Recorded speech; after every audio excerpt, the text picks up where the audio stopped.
So now let's go through the interface for IBM DataStage. Now I have this pop-up that's asking me to create a data pipeline with DataStage because that's exactly what we signed up for. And right now I have two options.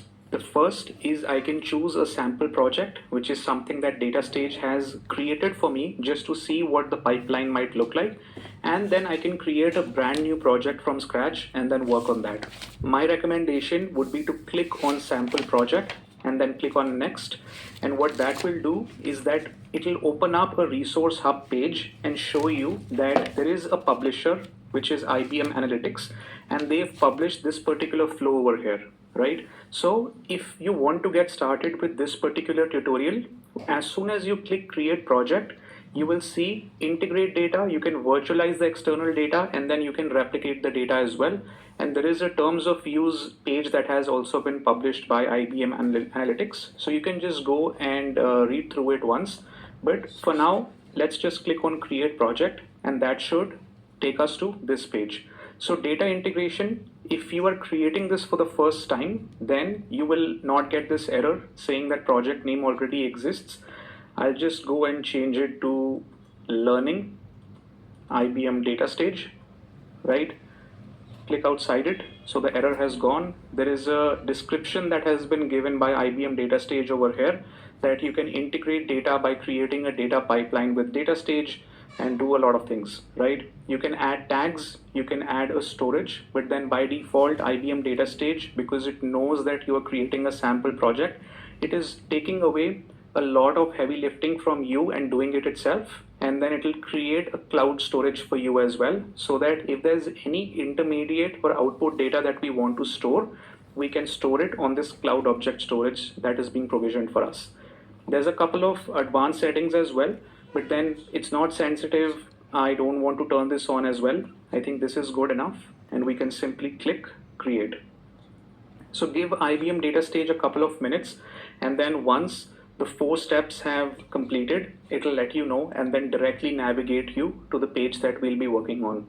So step 1, as you can see, was just to create the space for you, and then we're at 3, which is extracting the zip content. So all of this workflow is stored in a zip format, and then it's restoring any project assets, and then finally it will just redirect you to the project page.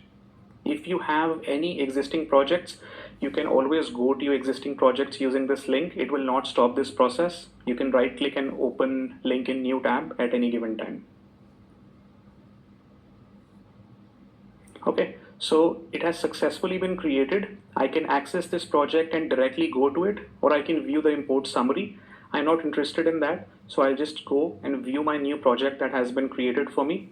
And this is what it looks like. So the interface is super clean. That's what struck me for the very first time. I can add users as collaborators on this particular pipeline. So if I'm working in a large organization, I am not the only one maybe working on a pipeline and creating it. So multiple users can work with me as collaborators. I can add data to work with. You will have to do it because without data, what is the point of having a pipeline? You can't create one. We have assets, which is data integration. We'll talk about it. Any resource usage statistics, you can always view over here. There is a README that has been added. So this is a data integration tutorial. Obviously, we can do ETL, we can do ELT, completely up to us. And then it's also showing me a very nice project history that I created a project at 6:53 p.m. And then at the very same time, the project import also completed. And you can always refresh it.